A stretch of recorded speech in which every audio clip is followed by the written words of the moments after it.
Hi hello ನಮಸ್ಕಾರ ಸ್ನೇಹಿತರೆ, ನಮಸ್ಕಾರ. ಯೂಟ್ಯೂಬ್ ಚಾನಲ್ಗೆ ನಿಮ್ಮೆಲ್ಲರಿಗೆ ಸ್ವಾಗತ. ಜಿ ವಾಹಿನಿಯಲ್ಲಿ ಈಗಾಗಲೇ ಶ್ರಾವಣಿ ಸುಬ್ರಹ್ಮಣ್ಯ ಎಂಬ ಹೊಸ ಧಾರಾವಾಹಿ ಪ್ರಸಾರವಾಗುತ್ತಿದ್ದು, ಇನ್ನು ಬ್ರಹ್ಮಗಂಟು ಧಾರಾವಾಹಿಯು ಸಹಿತ ಇನ್ನೇನು ಕೆಲವೇ ದಿನಗಳಲ್ಲಿ ಪ್ರಸಾರವಾಗಲಿದೆ. ಇನ್ನು ಈ ಧಾರಾವಾಹಿಯ ನಾಯಕ ಮತ್ತು ನಾಯಕಿಯರು ಯಾರ್ಯಾರು ಎಂಬುದನ್ನು ಇಂದಿನ ವಿಡಿಯೋದಲ್ಲಿ ತೆಗೆದುಕೊಂಡು ಬರೋಣ. ಮೊದಲ ಬಾರಿಗೆ ನಮ್ಮ ವಿಡಿಯೋ ನೋಡ್ತಿದ್ದರೆ ಉಚಿತವಾಗಿ ಸಬ್ಸ್ಕ್ರೈಬ್ ಮಾಡ್ಕೊಳ್ಳಿ, ಪಕ್ಕದಲ್ಲಿರೋ ಬೆಲ್ಲೈಕನ್ ಮೇಲೆ ಪ್ರೆಸ್ ಮಾಡಿ. ನೀವು ಸಹಿತ ಕನ್ನಡದ ಧಾರಾವಾಹಿಗಳನ್ನು ಇಷ್ಟಪಡುತ್ತಿದ್ದರೆ ವಿಡಿಯೋಗೆ ತಪ್ಪದೆ ಒಂದು ಲೈಕ್ ಮಾಡಿ.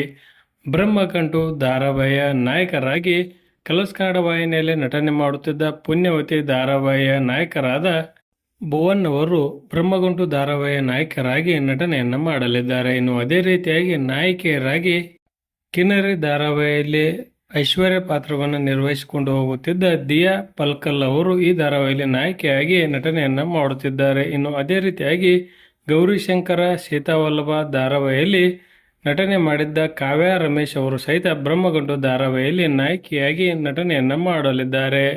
ಅಕ್ಕ ತಂಗಿಯರ ಪ್ರೀತಿಯ ಕಥೆಯನ್ನು ಹೊಂದಿರುವ ಬ್ರಹ್ಮಗಂಟು ಧಾರಾವಾಹಿಯಲ್ಲಿ ತಂಗಿಯ ಪಾತ್ರವನ್ನು ದಿಯಾ ಪಲ್ಕಲ್ ಅವರು, ಅಕ್ಕನ ಪಾತ್ರವನ್ನು ಕಾವ್ಯ ರಮೇಶ್ ಅವರು ನಿರ್ವಹಿಸಿಕೊಂಡು ಹೋಗಲಿದ್ದಾರೆ. ಇನ್ನು ಅನೇಕ ಹಿರಿಯ ಕಲಾವಿದರನ್ನು ಬ್ರಹ್ಮಗಂಟು ಧಾರಾವಾಹಿ ಹೊಂದಿದೆ ಎಂದೇ ಹೇಳಬಹುದು. ನೀವು ಸಹಿತ ಈ ಧಾರಾವಾಹಿಯನ್ನು ನೋಡಲು ಕಾಯುತ್ತಿದ್ದರೆ ಎಸ್ ಎಂದು ಕಮೆಂಟ್ ಬಾಕ್ಸಲ್ಲಿ ಕಮೆಂಟ್ ಮಾಡಿ. ಧನ್ಯವಾದಗಳು. ನಮಸ್ಕಾರ. ಶುಭ ದಿನ.